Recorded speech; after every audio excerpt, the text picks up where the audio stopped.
Tenemos las 8 en punto en Noticias Caracol. Ahora empezamos Sala de Prensa. Les damos la bienvenida a todos los usuarios que se conectan a esta hora a través de todas nuestras plataformas digitales. Les hacemos la invitación de una vez para que se sumen a esta discusión, a este análisis de hoy sobre el tema que por supuesto ha marcado ya la agenda para esta semana, no solo políticamente, sino en diferentes instancias, incluso en materia económica y con pronunciamientos desde diferentes sectores, incluso la Iglesia Católica.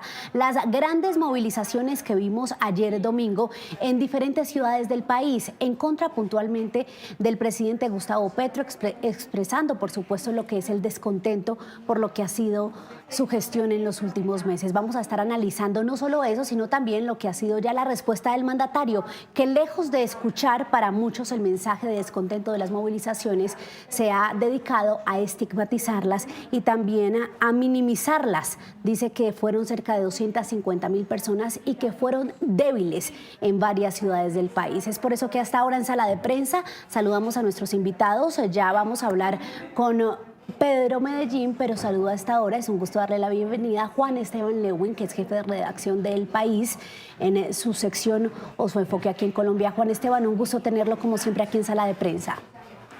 Muchísimas gracias, muchas gracias por la invitación. Juan Esteban, empecemos analizando de una vez lo que ha sido la respuesta del presidente Gustavo Petro. Ayer entonces vimos que calificó las marchas de débiles, mencionó solo unas 3, 4 ciudades en las que dijo que encabezaron la movilización o las concentraciones, y hoy incluso dio mensajes muy fuertes al mismo tiempo, diciendo que quienes marcharon, puntualmente dividió el grupo en tres categorías: los que quieren darle un golpe, los que quieren deshacer las reformas a favor del pueblo y también los manipulados por el odio que promueven, según el presidente, los medios y las redes. ¿Cómo ve esta respuesta del mandatario? Pues yo creo que es una respuesta desafortunada, es una respuesta que parece desconocer la existencia de una emocionalidad, de una posición, de unas ideas de un grupo de la población, que claro, como cualquier grupo no representa la totalidad. Pero creo que sí son desafortunadas en la medida en que lo que hace es aumentar esa tensión y un poco desconocer el valor de eso, que además contrastan con las lecturas de esas mismas marchas de otras personas muy cercanas a él o de su gobierno, como Laura Sarabia, como el ministro de Interior, Fernando Velasco, o como el senador Iván Cepeda, que todos dijeron de alguna manera: oiga, esto hay que pensar un poquito cuál es el significado. Entonces, también me llama la atención esa dualidad que parece haber en el gobierno, donde igual sin duda alguna el presidente es el que manda. Déjame escuchar. Sí, Juan Esteban, hablemos puntualmente de lo que me estaba mencionando. ¿Cómo interpreta uno que alguien como Laura Sarabia, que es la mano derecha, que está en ese círculo más cercano, el círculo íntimo del presidente, tenga una posición tan distinta? ¿Eso es estrategia o es un mensaje no del gobierno a los colombianos, sino de ella al presidente Gustavo Petro? Pues yo creo que hay algo muy interesante en esa relación en general entre Laura Sarabia y Gustavo Petro, porque uno ve que ella en general trata de ampliar, digamos, el espectro al cual le habla el gobierno, tratando de tener como interlocutores sectores que no son de la base más dura, o de aterrizar y hacer más prácticas las cosas. Si uno recuerda, ella fue la que acercó hace poco a las EPS para buscar que fueran gestoras, por ejemplo, y en general la que, digamos, se vuelve un puente de comunicación con unos diferentes fuerzas o actores sociales a los cuales el presidente parece no querer tener cerca, pero que son factores reales de poder. Yo creo que esto es una manifestación más de esa, digamos, divergencia que hay entre los dos, con la cuestión muy llamativa, claro, de que el presidente va sacando a gente que no es cercana a él o no es muy afín. Recordemos a todos los ministros, como el ministro Campo, la ministra López, el ministro Gaviria y demás, y en cambio mantiene, no solo mantiene, sino acerca cada vez más a Laura Sarabia. Es como si hubiera una parte de Gustavo Petro que dice: hay que escuchar igual a esto, así a mí no me gusta, y él parecería estar diciendo más lo que quiere oír y lo que quiere saber, y ella decirle aquellas cosas que él no le gusta tanto oír. Bueno, pero entonces eso vendría siendo algo bueno, Juan Esteban, en el sentido en que tiene no solo el comité de aplausos alrededor. Lo que pasa es que muchos ponen en duda de que esa sea la posición de Sarabia, y por eso dicen se trataría más bien de una estrategia. Quiero preguntarle sobre este tema puntualmente a nuestro otro invitado para completar este panel en Sala de Prensa, que es Pedro Medellín, profesor de la Universidad Nacional, analista también aquí de la casa. Pedro, gracias por estar en Noticias Caracol ahora. No estoy... ya lo escucho. Perdón, que no lo tenía aquí. Pedro, Sí. ya hablábamos con usted hoy más temprano Y usted nos comentaba a los televidentes de Noticias Caracol que el mensaje de Laura Sarabia es más bien no un mensaje para los colombianos, sino directamente para el presidente. Juan Esteban estaba comentando hace un minuto que Laura juega un papel importante en ese círculo íntimo del mandatario, porque a veces le dice, como ella es un puente con diferentes, incluso las otras ramas del poder, ella le dice lo que debe escuchar. Pero si ella tiene esa necesidad de decírselo por redes, por su cuenta de X, ¿será que él sí la está escuchando cuando se reúnen allá en el despacho? Porque ella tuvo que entonces darle ese mensaje a través de vía pública. María Camila, a mí me pareció interesante el análisis que hace Juan Esteban. Yo sí creo que Laura Sarabia, primero, ha ganado un espacio muy grande en el gobierno. Está teniendo un peso específico muy importante. Mi impresión es que Laura es una persona que con ese peso que está ganando, es una persona que ha ganado espacio sobre todo con el presidente y es como el gran catalizador que tiene el presidente. Y en ese sentido, mi impresión es que en el proceso de ayer, mi impresión es que ella sintió la necesidad de enviarle un mensaje, de decirle al presidente que por la estructura del mensaje, que había que aceptar que había salido gente. Segundo, que era una semana que había que empezar a hacer la reflexión y hacer la autocrítica. El mensaje hacia afuera era muy importante en la medida en que del entorno presidencial daba la idea de que esa era la sensación hacia el gobierno y hacia adentro para el gobierno y para el presidente en particular, que alguien tan cercano le anticipara con ese mensaje le condicionaba un poco. Porque el presidente después salió a decir pues, que lo iban a matar, que es que lo iban el golpe, que el golpe blando y que esto estaba financiado por los mafiosos. El punto es que ella juega un papel importante. Ella y el ministro de Interior salen con un discurso, es un discurso de reconocimiento positivo, de acercamiento, que resuelve dos problemas serios. Uno, primero, controla la reacción del presidente, la controla y me pareció un acto muy inteligente de ella. Hacerlo público, pudo hacerlo en privado, presidente, mire, claro, esto es importante. Al hacerlo público ya condicionó mucho el mensaje del presidente. Y en segundo lugar, el mensaje para el Congreso, porque era un mensaje también muy importante que el gobierno tuviera un buen mensaje de conversación. Discúlpeme, lo interrumpo. Me refiero al mensaje de Luis Fernando Velasco. Sí, pero lo interrumpo para que me responda lo siguiente. ¿De qué sirve que ella y Luis Fernando Velasco tengan esta actitud si en nivel de cargas, de pesos, la balanza prácticamente se inclina hacia el presidente en lo que tiene que ver con desdibujar esa posición cuando él sale y dice todo lo contrario? Sí, mi impresión es que, primero, este es un gobierno muy verticalista. Este es un gobierno que no consulta, el presidente no consulta a sus ministros, sus asesores no juegan un papel definitivo como asesores. No, este es un gobierno en donde lo que el presidente dice, lo que el presidente hace, muchas de las intervenciones que él hace en los distintos escenarios no están preparadas, él las improvisa y simplemente es lo que él define. El gobierno es un gobierno muy verticalista, es muy personalista. Y en ese sentido, el peso, por supuesto, de lo que vaya a pasar en el futuro o de lo que esté pasando de paz está atravesado por el deseo del presidente. ¿En qué sentido? Me parece que es importante, de todos modos, que juegue un papel de compensación. El hecho de que la persona más cercana al presidente, la persona de mayor confianza del presidente, haya salido antes con un discurso diciendo: nosotros tenemos que aceptar que hubo gente que se movilizó y que hay que escuchar y reconocer y hacer un ejercicio de autocrítica, etcétera. Eso de todos modos establece un tipo de control que le evita al presidente o que lleva al presidente a que tenga que moderar su discurso. El presidente de todos modos, yo pienso, fue muy duro, muy fuerte en sus trinos, desconoció muchas cosas. Fue una actitud de ataque fuerte, pero creo que hubiera sido peor si antes no encuentra el texto de Sarabia. Creo que habría sido mucho más duro, pero de todos modos alcanzó a decir cosas muy fuertes, ¿no? Que era detrás de un golpe, que lo iban a matar, en fin, una cosa un poco fuerte ya y salida de tono.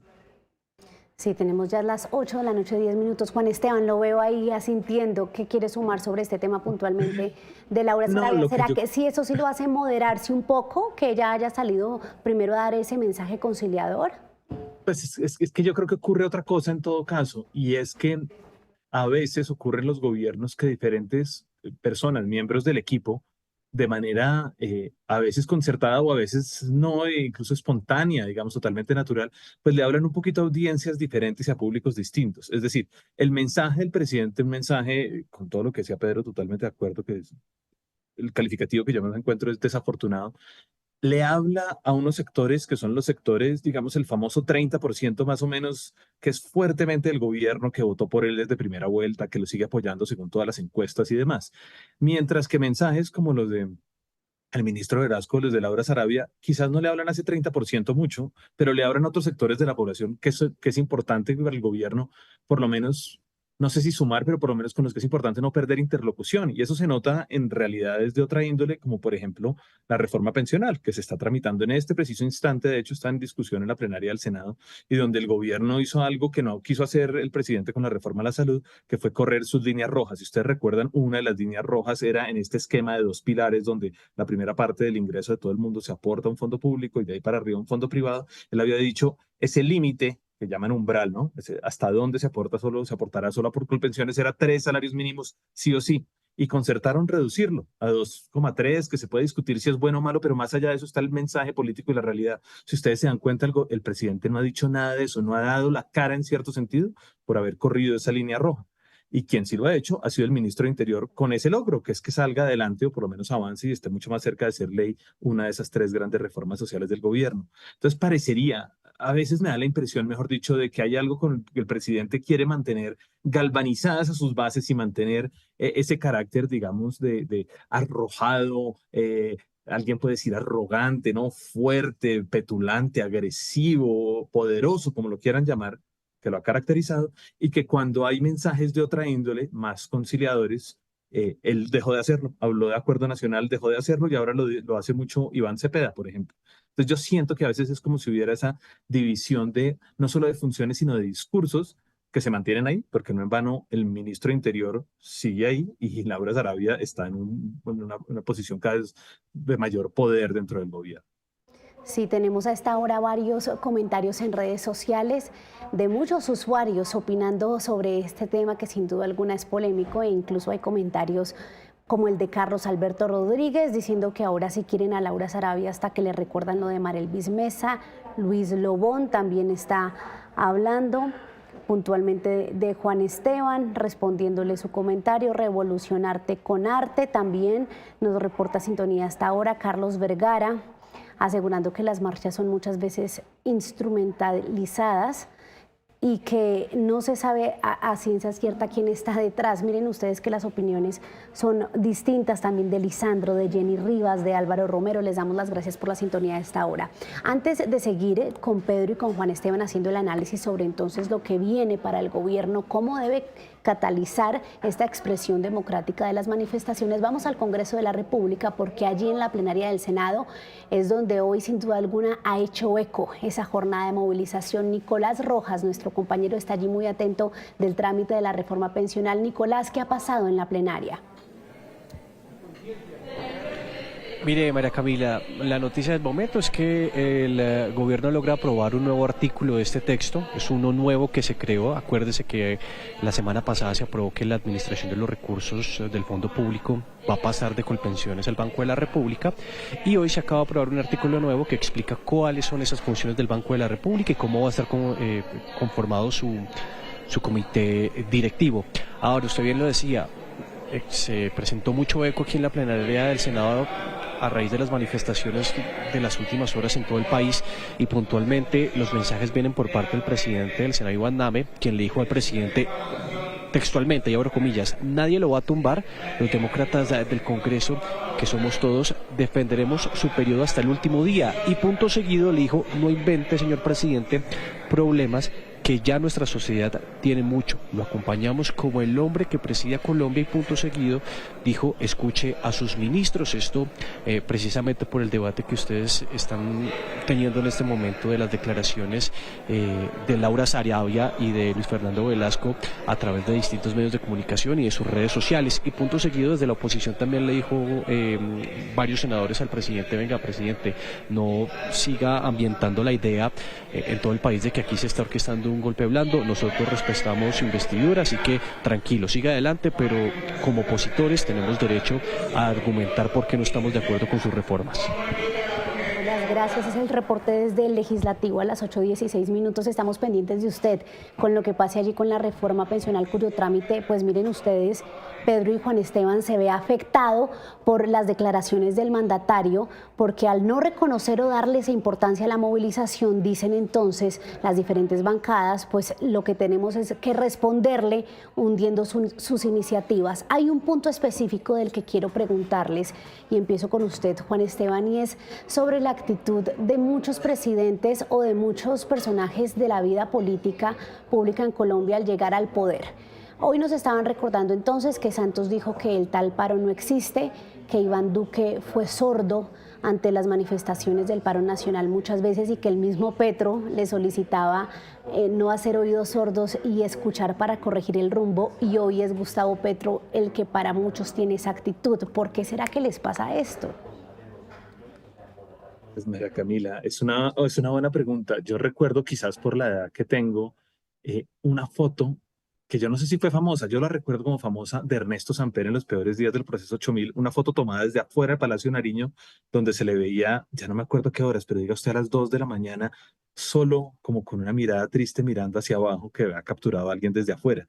Y es esa famosa como soledad del poder. En escuelas de administración de negocios la llaman la soledad del presidente, del CEO, y es esa dificultad que tienen quienes encabezan organizaciones de escuchar y entender por fuera del círculo que los rodea, esa dificultad de estar en otro lado. Es un poquito como, no sé si ustedes recuerdan una novela famosa de Oliver Twist, que era El príncipe y el mendigo, de un príncipe que era el heredero de la corona británica que decidía cambiarse con un mendigo para salir y conocer Londres y poder ver lo que opinaba la gente, entender la vida real. Eso le ocurre, yo siento, en general a los presidentes y de nuevo, como les decía, a las cabezas de organizaciones con cierta facilidad si no logran tener vasos comunicantes, gente que les explique lo que está pensando la gente en las calles y lo que piensa gente diferentes a ellos. Esa tendencia que ocurre, eso que de nuevo parece ser un rasgo de esos cargos, pues toca buscar maneras de contrarrestarlo porque si no terminan un poquito aislados de la realidad. En el caso particular, además del presidente Petro, claro, él viene con una visión de que hay unas élites y hay unos grupos dominantes y un régimen que ha manejado el país de unas maneras determinadas y demás. Y siento que eso es lo que refleja, por ejemplo, su respuesta a las marchas de ayer, una descalificación del otro desde la visión, digamos, de esas gafas o ese sedazo con el que mira la realidad. Y cada vez entre más se rodea de gente similar, con excepciones importantes como las que hablamos hace un momento, pues seguramente más se refuerza esa visión, si se quiere, esa retroalimentación de la visión y las preconcepciones, de los prejuicios con los que entiende la sociedad y la realidad. Sí, pero es que mire, Pedro, sumándole a lo que está diciendo Juan Esteban, que en este caso, dígame usted si está de acuerdo o no con lo que yo voy a decir, es aún más grave que desconozca la marcha, porque es que el presidente Gustavo Petro es el que por excelencia ha usado la marcha como mecanismo de medición de favorabilidad, de afinidad política, y siempre la no solo defendido, sino promovido. Sí, además, hay una cosa que es muy importante. El gran referente teórico del presidente Petro se llama Antonio Negri. Antonio Negri es un profesor de la Universidad de Padua y él es el gran teórico. Tiene un libro que se llama Multitud, otro libro que se llama El Poder Constituyente, en fin. Él es el gran ideólogo, el gran conductor de la izquierda contemporánea. Su argumento es: la revolución ya no es una cuestión del pueblo en la lucha por la toma del poder, sino es la gente en la calle. es la gente en la calle que como poder constituyente es capaz de cuestionar al poder, de retar y cuestionar al poder instituido, juzgarlo, evaluar sus consecuencias y sustituirlo y cambiarlo. Entonces, ¿cuál es el centro del tema? El centro del tema es quién tiene la calle, quién controla la calle. Y el presidente Petro pensaba que él tenía la calle y había movilizado, y desde cuando en el discurso de aceptación de la derrota en junio 17 de 2018, cuando ganó Iván Duque la presidencia, Petro dijo, volvemos al Congreso, vuelvo al Senado, para desde el Senado guiar a un pueblo a la calle, porque nuestra gran fuerza es la gente en la calle. Tener la gente en la calle nos hace indestructibles, dijo Petro. Y en esos 4 años le hizo la vida de cuadritos al presidente Duque, logró movilizar a la gente y se hizo dueño de la calle. El problema es que ya no tiene el control de la calle. Y en este escenario, salir a decir lo que ha dicho tiene más bien el propósito de minusvalorar o de reducir el peso o el efecto que tiene, porque él lanzaba el reto al Congreso y a los empresarios diciendo, es que si ustedes no me aprueban estas reformas, yo saco a la gente a la calle. Acuérdense el balconazo, el 1 de mayo del año pasado, cuando convocó a que había que salir, y salieron y salió muy poca gente. Y de ahí en adelante la oposición y la gente que estaba en contra de él, que no es oposición, también salió a decir, pues vamos a ver quién es el dueño de la calle. Fíjate que en las 2 últimas movilizaciones han sido sin liderazgo, no hay líderes, no hay un jefe político ni un partido político que pueda reclamar para sí la movilización o el éxito de que haya sido tan masiva. Entonces, para el presidente es un mecanismo para reducir el costo político de una movilización tan fuerte. Pero lo más importante, María Camila y Juan, es qué significa esto.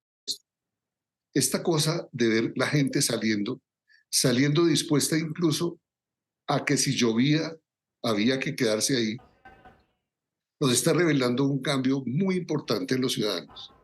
Está revelando un paso de una democracia electoral en donde creíamos que la democracia era porque teníamos elecciones, a una democracia ciudadana, que es la gente tiene la responsabilidad de movilizarse y expresar su opinión y decirle y exigirle a los funcionarios que hagan las cosas como tienen que hacerlas. Y eso no cambia las reglas de juego por completo. Hoy estamos en un escenario completamente distinto. Los partidos políticos están desbordados. No hay un líder que pueda reclamar, ni el presidente Uribe, ni nadie. Son marchas huérfanas. No, son unas marchas de ciudadanos. Al contrario, el Pues poder ciudadano. Son marchas más sociales que políticas en ese sentido. Totalmente. Exacto. Y ese es un valor que está cambiando este país y que le va a poner a los gobiernos, en las próximas elecciones, una tabla de exigencia, un nivel de exigencia muy grande a los partidos políticos y a los candidatos. La gente aprendió que es importante salir a la calle. La gente aprendió que es importante decirle a los políticos que no. Que en Montería hayan salido a la casa del presidente de la Comisión de Acusaciones a decirle, usted cumpla con su tarea. Si es culpable, castiguen al presidente, pero si es inocente, hágame el favor y háganlo visible porque no se puede legitimar la institución. Eso es muy importante. De Guadit Mansur, así fue, Pedro. Tenemos las 8:24, el tiempo como siempre es implacable aquí en Sala de Prensa, y para terminar, a modo de conclusión, quiero preguntarles a los dos lo siguiente.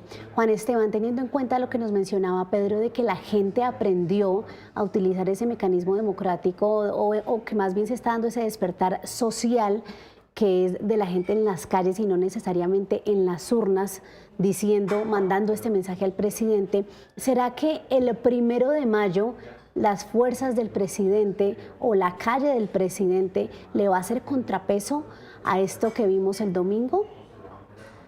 Pues es una pregunta difícil de responder. Claramente el gobierno lo va a intentar como lo ha intentado en el pasado, y no solo el gobierno, sino digamos sus bases y aliados políticos en los sindicatos y en los movimientos social y demás, y es perfectamente legítimo y es bienvenido.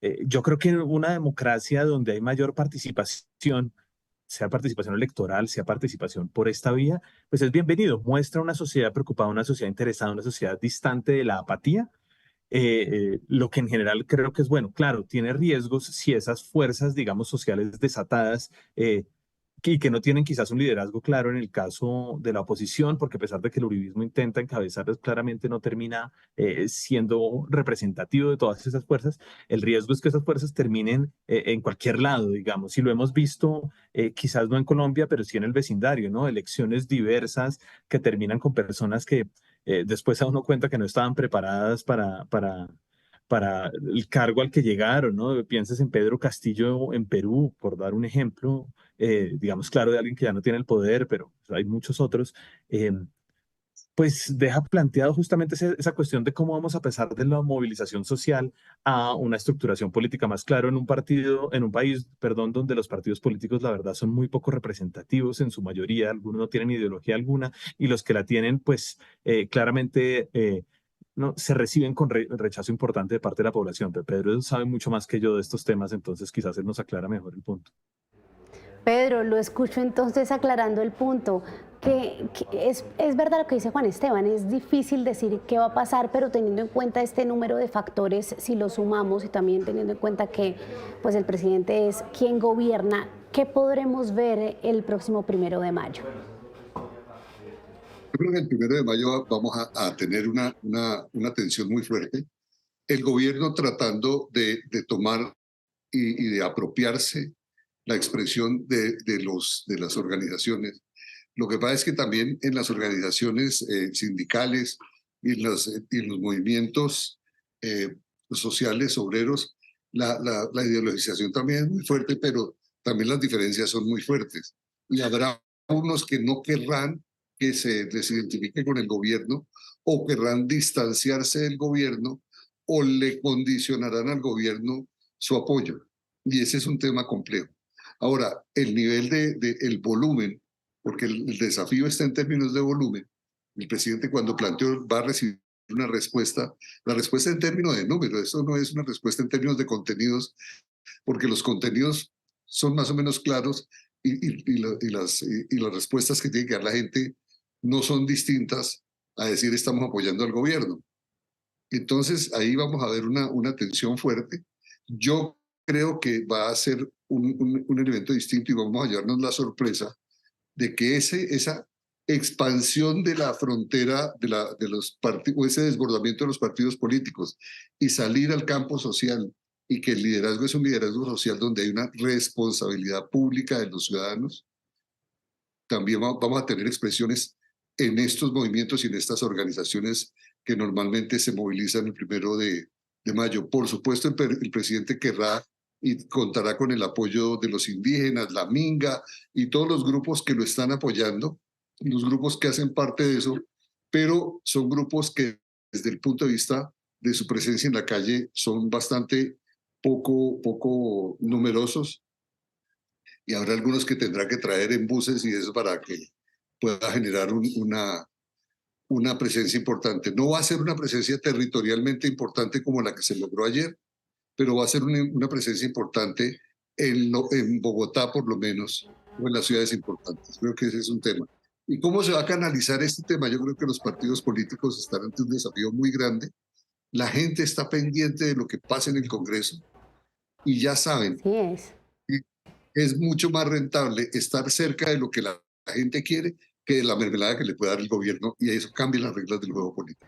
Y ahí, mire usted, como siempre, los políticos sacando provecho de la situación, porque finalmente ahora los congresistas lo que hacen es, de cierto modo, Pedro, como ha pasado antes en gobiernos anteriores a esto, es acomodarse a lo que va haciendo el sentir ciudadano de cara a un nuevo proceso electoral, pero ya veremos.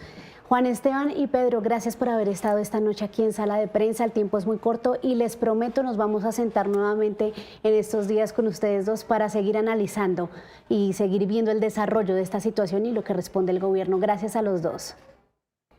Gracias a usted, Juan. Muchas Esteban, gracias. un gusto. No, mil gracias, Pedro.